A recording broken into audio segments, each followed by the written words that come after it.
estudiantes de la Universidad Católica de Cuenca, de la Facultad de Psicología Clínica. El objetivo de esta entrevista es obtener información de cómo se aborda aquí el personal médico temas de crisis en pacientes psiquiátricos. Estamos aquí con, bueno, mi nombre es Alberto Moroso y Jean Corte. Estamos con la doctora Irene Sinchi. Buenos días, buenas tardes, no sé.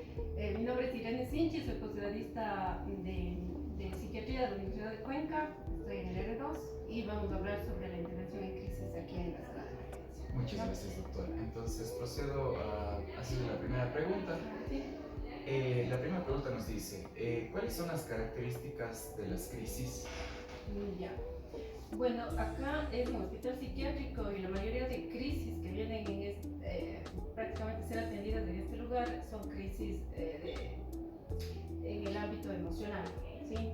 Hay algunas personas que vienen con ataques de pánico, con hiperventilación, no pueden respirar bien, sensación de presión en el pecho, temblor, pasan muy nerviosas, no pueden en ese instante regular bien la respiración. Básicamente esa es una de las principales. Las siguientes crisis son las crisis psicóticas, que son mucho más complicadas porque la persona está alucinando, tiene ideas delirantes y obviamente también se asusta mucho del entorno, le impacta lo que está viendo, lo que está sintiendo y obviamente esas son las crisis las más importantes que se tratan en esta emergencia. Muchísimas gracias. Ya, dentro de lo que usted ha observado aquí o dentro de lo que trabaja aquí, ¿cuáles son las fases que se trabajan aquí en intervención? Ya. Verá, cuando un paciente ingresa, lo primero que se hace es averiguar qué es lo que está sucediendo. ¿Sí? La anamnesis es lo principal en estas circunstancias. Si el paciente no puede decirlo, generalmente es necesario obtener información indirecta de los familiares o la persona que le acompaña. Porque para nosotros es importante saber el origen de la crisis, si es una crisis, si es un paciente que ya conocemos, que tiene una comorbilidad conocida, o es algo nuevo, o es un primer brote. Entonces, para nosotros es muy importante. Entonces, lo primero que hacemos es la anamnesis, averiguamos todo lo que podemos sobre el paciente. Lo segundo, el examen físico, revisamos al paciente si tiene alguna dificultad orgánica, física o algo que nos llame la atención. Y pues de ahí se hace le hace intervención, tanto contención verbal, farmacológica o ya un poquito más complicada es cuando hay que hacer contención física. Okay. Dentro de los distintos modelos de intervención en crisis, ¿cuál es el modelo de intervención que usted generalmente utiliza? Ya. Cuando una persona viene en crisis, lo primero que se utiliza aquí son los primeros auxilios psicológicos, ¿sí? Es decir, cubrir las necesidades de la persona. Hay personas que vienen con mucha crisis, no pueden ni siquiera respirar, entonces hay que ayudarles básicamente con lo que necesitan. La principal pregunta es qué necesita, y cuando ellos mencionan algo, ahí nosotros empezamos a intervenir. Generalmente usamos más técnicas conductuales, que respire, les guiamos para que ellos vayan respirando, tranquilizándose, porque en ese instante pues cognitivamente no están como para reflexionar, en ese instante no hay cómo utilizar otras técnicas, por lo menos en la emergencia se nos hace un poco más complicado cualquier otra intervención. Dentro de estas técnicas que nos estaba mencionando, ¿cuáles han mostrado una mayor efectividad dentro de las intervenciones? Ya. Generalmente la intervención aquí en emergencia, las cosas son un poco más difíciles, digamos, de tratar. No solo, generalmente es contención verbal, contención farmacológica y contención física, en el caso, según la gravedad de la crisis. Generalmente la contención verbal ayuda a bajar, a remitir parcialmente el malestar, pero generalmente aquí se medica al paciente que viene con estas dificultades. Muchas gracias, Doc. A ver, más o menos dentro de los resultados que usted ha obtenido, ¿cuáles son las características más importantes que usted puede destacar? En resultados, mire, con contención verbal yo podría decir que se resuelve el 50% de las crisis que vienen acá en la gente, ¿sí? Ellos a veces necesitan tranquilizar tranquilizarse un poco, respirar y empezar a hablar. Cuando ya se consigue que la persona empiece a hablar, a hacer un poco de catarsis, baja muchísimo. Pero hasta eso, pues sí cuesta un poco, a veces nos tenemos que ayudar de fármacos para que puedan tranquilizarse y poder hacer lo siguiente que ya sería un poco más psicoterapia, un poco más profundo. Si bien lo principal es abordar la crisis, ¿no? ¿Usted considera importante trabajar también con la familia? Totalmente, porque la familia muchas veces no comprende qué es lo que le está sucediendo al paciente. Entonces a veces dicen es por mal creado, es por majadera o se está haciendo, y en realidad nosotros sabemos que, o sea, por más de que no aparezca ningún síntoma físico, la persona es lo que está sintiendo en su vivencia.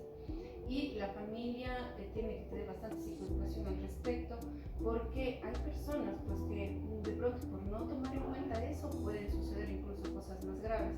Hay personas que por crisis no toleran ya la ansiedad, intentan incluso suicidio. O sea, hay intentos suicidas, gestos suicidas que se les puede por una imprudencia ir la mano, incluso obviamente tenemos las noticias más fatídicas. ¿Cuáles usted considera que pueden ser los factores desencadenantes más comunes dentro de las crisis que presentan los pacientes? Ya.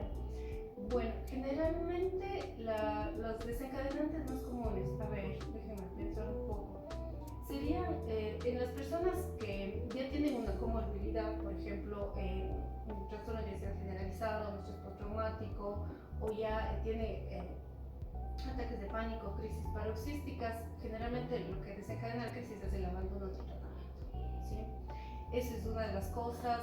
Otras cosas que llegan acá a la emergencia y que desencadenan crisis son eventos traumáticos, ser testigo de algo que les impactó, ser víctimas de abuso, ser víctimas de violencia, incluso otra de las crisis que aparecen es también la abstinencia por sustancias, ¿sí? Entonces suelen suceder. La psicosis canábica también da una crisis, entonces hay algunas cositas que pueden detonar. Me gustaría saber cómo adopta usted su enfoque de intervención en crisis para satisfacer las necesidades de cada paciente. Ya, como... Bueno, generalmente las cosas que se hacen es tener empatía con el paciente, ¿sí?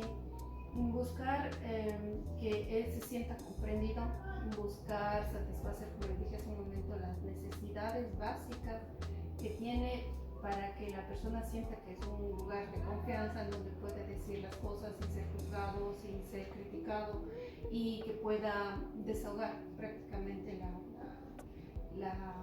la carga emocional que en ese momento está teniendo. Ok. ¿Qué estrategias utiliza para evaluar la gravedad de una crisis y determinar el nivel de intervención necesario? Ya. Miren, generalmente aquí se utiliza la escala de Manchester, ¿sí? Cuando el nivel 1 es porque nosotros tenemos que hospitalizar, porque sí.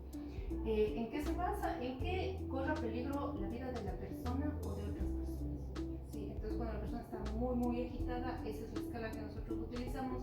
Si ya no hay tal situación, ya podemos nosotros ir, digamos, atendiendo con un poco más de calma. Pero si Manchester 1, hospitalizarse y intervenir en ese instante. ¿Cómo maneja usted estas situaciones, ¿no? En donde los pacientes muestran resistencia o muestran o que no quieren recibir la ayuda, ¿no? ¿Cómo manejarían eso? Verá, para eso tenemos que revisar dos cosas: cognitivamente cómo está y si hay unos síntomas psicóticos, ¿ya? Si es que cognitivamente una persona está en capacidad de comprender, de entender, y no está bajo síntomas psicóticos, lamentablemente nosotros no podemos invadir ese espacio, ¿sí? La familia a veces solicita, nosotros tenemos que hacer como una especie de mediación entre ellos, pero si el paciente no mismo requiere o no quiere la atención, tiene que firmar. Por lo menos aquí en el hospital se firma una carta como liberación una exoneración de responsabilidad, así se llama, ¿sí? Pero si la persona está cognitivamente afectada o con psicosis, nosotros tenemos pues obviamente que utilizar incluso la medicación o incluso la contención mecánica, porque lo que necesita es tranquilizar Regularse con... Sí, de acuerdo. Para finalizar, quisiera yo saber qué medidas toman para garantizar la seguridad y el bienestar del paciente y también del personal, ¿no?, que está ahorita interviniendo en la crisis. Ya, cuando se tiene que intervenir crisis, si es una crisis de ansiedad, bueno, generalmente siempre tiene que estar acompañado de un familiar. Si no está el familiar, se llama la enfermera, que esté alguien, siempre el profesional tiene que atender con alguien para evitar malas interpretaciones, para evitar, ¿qué les digo?, que la persona no se sienta vulnerable, ¿sí? O sea, que sepa que están personas que pueden ayudar. Otro detalle es que en el lugar donde hay crisis no deben haber cosas, objetos con los que la persona pueda hacerse daño.